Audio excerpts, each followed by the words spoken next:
purpose of the follow-up is to recontact your prospect and move him or her towards what they've stated they need, want, or don't want. The purpose of the follow-through is when your prospect indicates readiness to act, join, enroll, sign up. Then you follow through by delivering all he or she needs to get what they've stated they need, want, or don't want. This starts with completing simple distributor agreements, getting products or signing them up for services, etc. Then moves on to training them how to do each step of the business.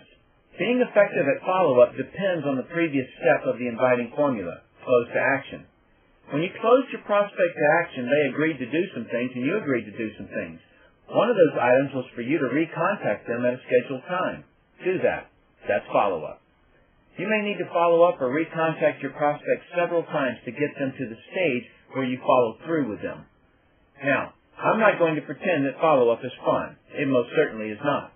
The reason it's not fun is because here is where you're going to get the objections, and here's where prospects who don't have the ability to communicate will avoid your phone call.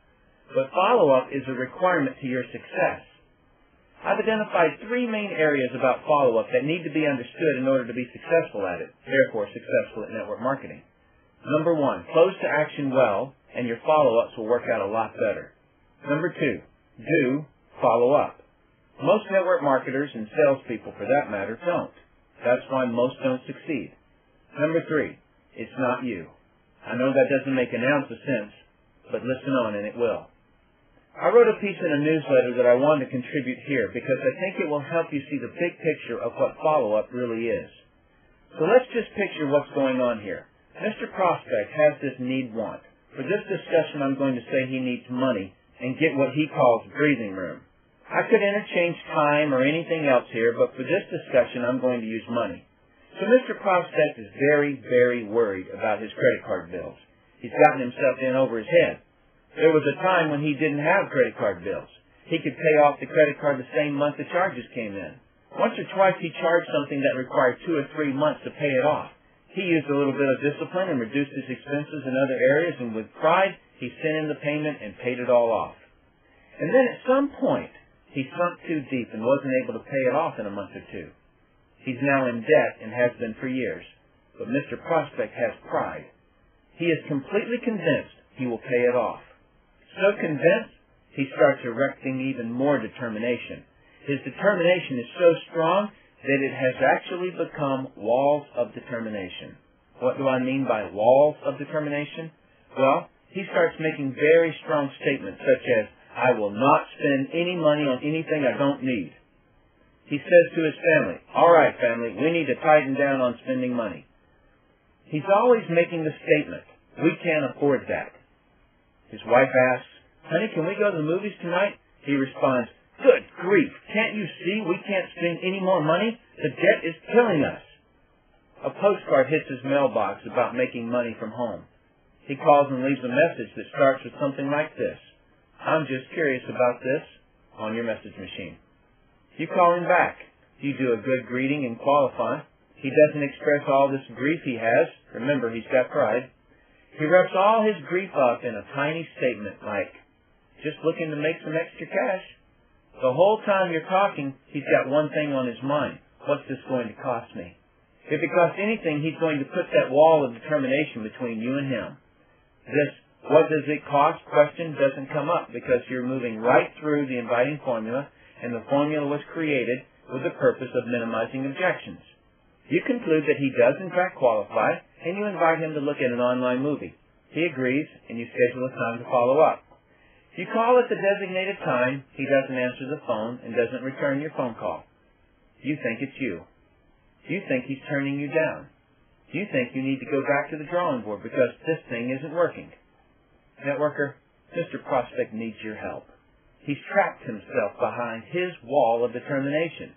You need to help him get around, under, through, or over this wall, which requires you to continually follow up with him. Don't sit around looking at your issues and dreaming up all kinds of stuff. It's not you. That was point number 3 that I mentioned earlier. It's not you. Call the man back. Call him again, and keep calling till you reach him. Hold his hand and walk him through his wall. That's what follow-up is all about. It's not fun, but it's honorable. When thinking about or dreading doing the numbers, remember that every number is a human being. Help that human being, and then follow-up is a lot easier. There are going to be many times when you're not going to be able to get your prospect around his wall, whatever that wall is. That wall could be time. That wall could be not interested in MLM. It could be that he just doesn't want to work with you. But the point is, you must keep trying to help him. I'm going to give you suggestions a little later about how often you follow up and when you call it quits on following up with a specific prospect. But I want you to see the big picture of what you're really trying to accomplish with follow-up, and let the big picture be your guide. The procedures to do a correct follow-up are as follows. Number 1, refresh your memory. Before your follow-up call, briefly refresh your memory of the prospect's needs, wants, and don't wants. As stated earlier, this gets and keeps your prospect's attention. Number 2, put caller ID block off. When you call your prospect at the scheduled time, you want him or her to know it's you. Number 3, call at the scheduled time. Don't be late or early. Number 4, be prepared to leave a message. Don't be surprised by an answering machine. Number 5, greet prospect briefly. Hi, Mark. Did you have a good day today? Number 6, qualify and prompt. You qualify your prospect by asking if he watched the movie. If no, handle that. I'll discuss that later. If yes, meaning the prospect did watch the movie, ask the prospect if he found the movie educational. Normally you can briefly add your own experience here to prompt the prospect, such as, do you remember the part about the basketball moving to the garden hose? That really made a lot of sense to me. What did you think of that part? 7, merge their needs, wants, don't wants with the movie. Remember, you refreshed your memory of their needs, wants, don't wants in the first step. Merge those with something in the movie. An example would be, you know when you told me that you really wanted to spend more time on the golf course? Well, the section on leverage was what prompted me to send that movie to you. Did the leverage part make sense to you? Can you see why I wanted you to see the movie? Step 8, merge your product service to the trends discussed in the movie. Here's an example. In the discussion on the basketball through the garden hose, the gentleman mentioned the future trends. One of those trends was health. Do you see health as being a big trend? Well, that's the trend we're taking advantage of by offering people, then insert whatever it is that your product does to make people's life better, such as a way to increase their health. You can see that there are a billion people who are getting old right now, and they want their health back. Do you take supplements? What's the number 1 reason you take them? Let's do a couple of live calls. We'll start with Tish. She's the sharp lady I met in the gym. She brings up some very good topics that I think you can really learn from. Hello? Is this Tish? Yeah, it is. Hi, Tish. This is Tim Stone. How are you? Good, how are you? I am doing good. Good. So your day going well? So far, but it's still early. Yes, it is indeed. So did you get a chance to watch the movie? I did. Good girl. You did your homework. I found time. It was like 10 minutes before this phone call that I got it. Oh, good. So tell me, is there a particular part that you liked? To be honest, it wasn't. There wasn't a particular part that rang true with me.